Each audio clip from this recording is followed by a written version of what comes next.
Yeah, it was funny. We were playing a game the other day and the ref came over to me and she was like, "You're not in a blue kit," like during the game. I was like, "The home one is though." How are you settling in then at Brighton? Yeah, really good, really nice. The girls are lovely, the staff also really lovely. So yeah, I just feel like I've just kind of fitted in. You know, it hasn't really taken long, so that's really nice. So what was it about Brighton that intrigued you to join? I think it was obviously when I first had the conversation with, you know, the staff and the club, and they were talking about the owner's ambitions and the club's ambitions and what they want to build here, and for me it just kind of matched where I was at in terms of my career and what I wanted to do. And for me, obviously I've been in the game for a long time now, so for me to be able to give back to a club, you know, that's looking to become ambitious and become successful, for me it was kind of a no-brainer when I first spoke to the club. So that was a reason. And obviously I know Maria really well, and she was saying that the girls are really nice, the environment's really nice, and you know, that's all I can say at the moment is, you know, how I feel like I've fitted in, and everyone's been really welcoming, which is really nice. Where do you feel like you're at in your career then?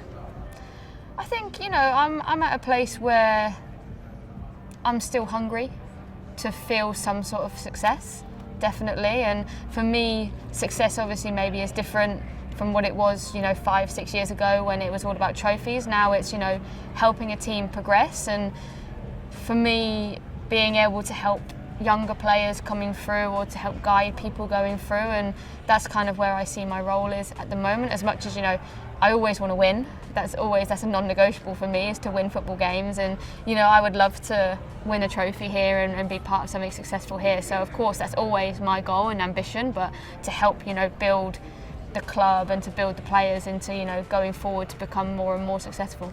How have you found pre-season training so far? Yeah, it's been really good. I've really enjoyed it. You know, Dario's come in with some new ideas probably than, you know, what maybe I'm used to, but some of the girls aren't, in terms of tactical approach, in terms of style of play. So yeah, I feel like I've just kind of fitted in quite well with that, and yeah, I've really enjoyed it so far. You know, we've had some tough sessions here and there as well, which is always good to get the legs going. So it's been a good start, and hopefully, you know, we can keep building over the next few weeks and start getting fitness up, getting match fitness up, because you know, that's the most important thing. You kind of briefly touched on it there, but are there any key differences to your previous club?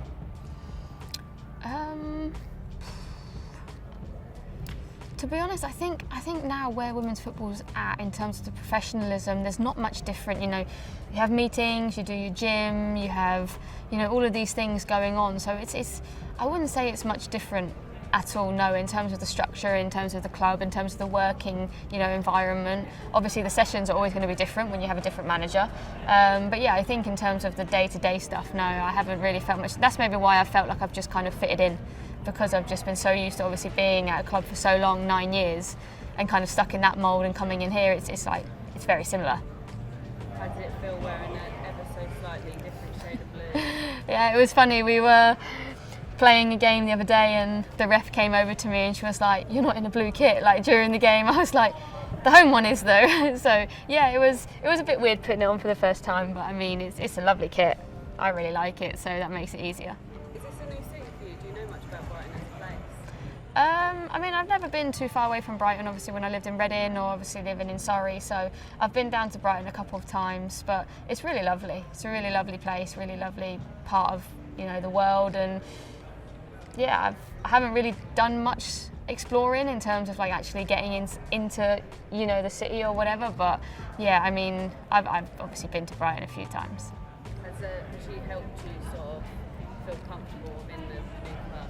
Yeah, definitely. You know, like the first day when I come in, I didn't know anyone. I was kind of like just following her around. Okay, where do we put our kit after training? Where do we put our boots and everything like that? So she's been a really big help for me in terms of growing into the environment. But obviously I've been around football for a long time, so it all just kind of like fits my mould and who I am anyway.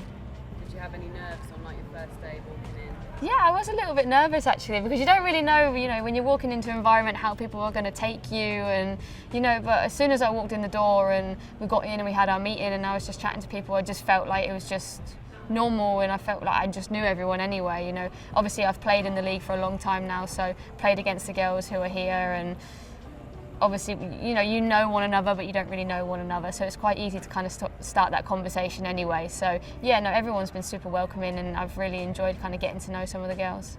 What are you most excited about with joining Brighton? I think the journey.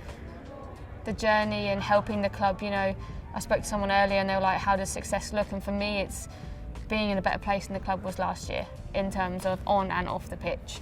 You know, you always want to finish higher in the league, of course, and that's obviously an ambition, but to help grow players and, you know, especially the young ones, we have quite a few young players in the squad, so to help them kind of grow into first team football and how it works, what are the demands, what's the level. So for me, that I'm excited for that part of it as well, to like help guide people go forward. Sounds like you're going to be a good role model for like the younger players coming through. Is there anyone that stands out to you in your career when you were that young player coming through? Yeah, well, I mean, when I first kind of went into the England setup, you know, I was kind of this young girl at Reading Football Club, you know, WSL 2, who kind of went into a environment full of, you know, the likes of Jill Scott, you had Farrah Williams, Laura Bassett, Karen Bardsley, Eni Aluko, Karen Carney. I was just looking around and I was like, oh my God, this is crazy. Like, and I was so shy and so like timid, but yeah, and then obviously I moved to Chelsea, and then you've got Katie Chapman, you had Claire Rafferty, you had Gilly Flaherty, like as soon as I kind of went through that transition, it was just like, wow, like you have to step up now. You know, you're in the big leagues here. You're surrounded by these amazing players who have helped build the game, you know, to what it is now, really. So, you know, all of them players played a massive part of me growing into, you know, who I am and the player that I am, and whether that's, you know, nice things or bad things, whether they had to pull me aside and say, look, come on, like this isn't good enough, you know, there's always that give and take. So yeah, so many amazing role models and people that I had growing up around me to help me kind of become who I am, and hopefully, you know, I can use what they did to me to help others come through.